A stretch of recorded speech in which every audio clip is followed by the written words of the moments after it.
بسم اللہ الرحمن الرحیم وصلی اللہ علی محمد وآلہ الطاہرین۔ سورہ قصص کی آیت نمبر 77 میں اللہ رب العزت کا ارشاد ہے، اعوذ باللہ من الشیطان الرجیم، احسن کما احسن اللہ الیک، نیکی کرو جس طرح اللہ سبحانہ و تعالی نے تم پر نیکی کی ہے۔ اللہ نے بندوں کے حق میں اچھائی اور نیکی کے علاوہ کچھ نہیں کیا۔ وہ نیکی کو پسند کرتا ہے، اسی لیے اپنے بندوں کو بھی نیکی اور اچھائی کا حکم دیتا ہے۔ انسان جتنا بھی اللہ کی مخلوق کے ساتھ نیکی کرے گا اتنا ہی اللہ سے قریب ہوگا اور اللہ کی رحمت اس کے شامل حال ہوگی۔ انبیاء کرام اور ائمہ معصومین علیہ السلام کا بھی یہی شیوہ رہا ہے۔ ان سے بڑا نیکی کرنے والا کون ہو سکتا ہے؟ کسی کے حق میں ظلم نہیں کرتے تھے، کسی کا دل نہیں دکھاتے تھے، غریبوں بے نواؤں کی مدد کرتے تھے، یتیموں کا خیال رکھتے تھے، اپنے حصے کی روٹیاں بھی دوسروں کو دے دیتے تھے تاکہ کوئی بھوکا نہ رہے۔ دشمنوں پر بھی ان کا کرم تھا، ان کی نیکیوں کی بدولت دشمن بھی دوست ہو جاتے تھے۔ حضرت امام موسیٰ کاظم علیہ السلام فرماتے ہیں، ان للہ عبادا فی الارض یسعون فی حوائج الناس ہم الآمنون یوم القیامہ۔ زمین پر اللہ کے کچھ ایسے بندے ہیں جو لوگوں کی مشکلوں میں کام آتے ہیں، یہی لوگ قیامت کے دن امان میں رہیں گے۔ حضرت امیر کائنات علی ابن ابی طالب علیہ السلام ارشاد فرماتے ہیں، الاحسان الی المسیء یستصلح العدو، برا سلوک کرنے والے کے ساتھ نیکی کرنا دشمن کو سدھار دیتا ہے، اس کی اصلاح کر دیتا ہے۔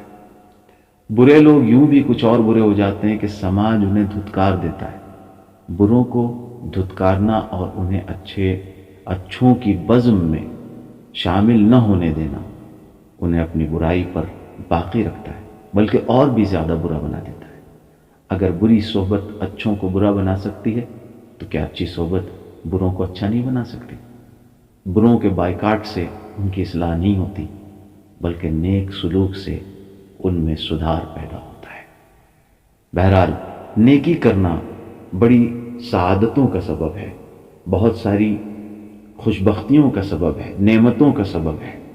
لہذا جس طرح اللہ نے ہمارے ساتھ نیکی کی ہے اور اچھائی کی ہے، اسی طرح ہم بندوں پر ضروری ہے کہ ہم دوسروں کے ساتھ اچھا سلوک کریں۔ امام کاظم علیہ السلام کی اس حدیث کے مطابق جو ذکر کی کہ زمین پر اللہ کے کچھ ایسے بندے ہیں جو لوگوں کی مشکلوں میں کام آتے ہیں، ایسے ہی لوگ قیامت کے دن امان میں رہیں گے۔ مشکلوں میں کام آنا، اس وقت جو وبا کا عالم ہے دنیا میں اور جو بیماری پھیلی ہوئی ہے، اس کی وجہ سے بہت سے لوگ مشکلوں میں گرفتار ہیں۔ ایک طرف بیماری ہے، دوسری طرف بہت سے لوگوں کے بزنس، تجارت ٹھپ ہو گئی ہے، دکانیں بند ہو گئی ہیں، لوگوں کے کام ہاتھ سے چلے گئے ہیں۔ جو روزانہ کما کر کھانے والے لوگ ہیں، مزدور طبقہ، ان پر سب سے زیادہ آفت آئی ہوئی ہے۔